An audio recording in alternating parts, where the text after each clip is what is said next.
1980s as an attempt to merge computers and the arts.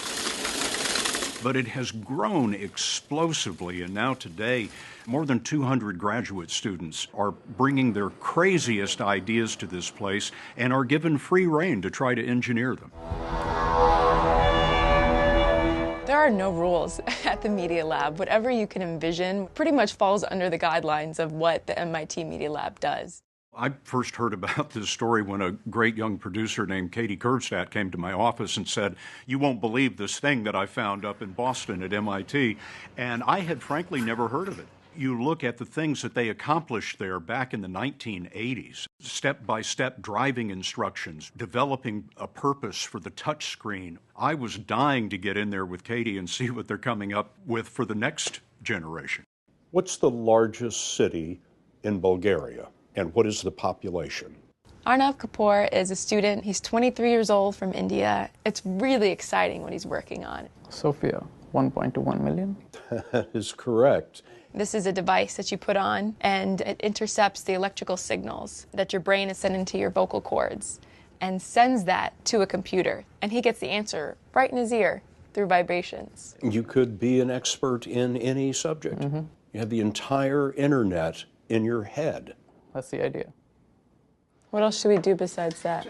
So Scott gets done interviewing Arnav, and we decided to have a little fun. So are you telling me that you can order food without lifting a finger or saying anything? Let's do it, yeah. We want to order it. Surprise me. And he says, it's asking, what kind of toppings do you want? Want cheese pizza? Pepperoni? Let's do some pepperoni pizza. Can it do pepperoni? Let's try. Let's try.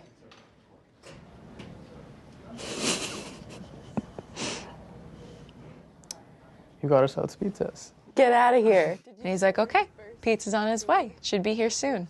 We didn't really believe him. So we start packing up our gear, and lo and behold, he says, Katie, your pizza's here. 17. Perfect. Thank you so much. We got pizza. It's pizza delivered without saying a word or lifting a finger. Who's with Sharon? The first pizza How's that? ordered by Oh, good. Thinking. It's very high tech. He's only been working on it for 1 year, so I can't imagine what this project will look like in another year. I was in a prosthetics lab where they're working on creating new limbs out of nuts and bolts and connecting them to the nerves and connecting them to the muscles to make them work. It's fascinating stuff. You feel directly connected, huh? Yeah, when I fire a muscle really fast, it makes its full sweep. Hugh Herr is a brilliant and charismatic guy who at the age of 17, while pursuing his love of mountain climbing, lost both of his legs. I really had a very vague picture of what my future would entail. I remember a moment with my father. He knew I wanted to return to my chosen sport of mountain climbing. And he told me, he said, if you want to do it, do it. There'll be a way. And he was right. He developed new legs for himself, went back to rock climbing, and now has made this his life's work, to create prosthetics that are so integrated to the human body that he believes in the not distant future they will be able to eliminate all disabilities. Hugh Herr and his lab have developed many exoskeletons. The new one that they're working on, we decided to put Scott Pelley in. So this is a foot-ankle exoskeleton, and we're basically going to apply virtual muscles on the outside of your body. Our vision is that humans will wear crazy exoskeletal structures that will power walking and running and jumping. Able-bodied people will use these. Right. Why?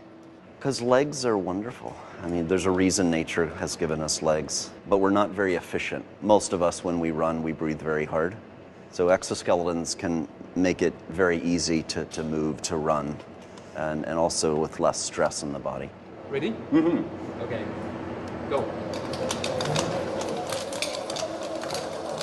The feeling of the exoskeleton that I was wearing is a little bit hard to describe. It's almost like something is kicking me in the heels. Mm-hmm. Yep. You feel more? A lot more. The arms behind him are the artificial calf muscle. It's a boost of power in his calves, and it makes you feel a lot stronger. Because it's really now lifting my heels like my calf would, but my calf's not doing very much. They hope to make this autonomous, so there's not all the wires and it's not hooked up to a computer. It's just propelling my feet forward, left, right. They're going faster, if you will, than I am mentally. Oh, that's remarkable. Wow. Oh, that's a kick in the heels. Yeah.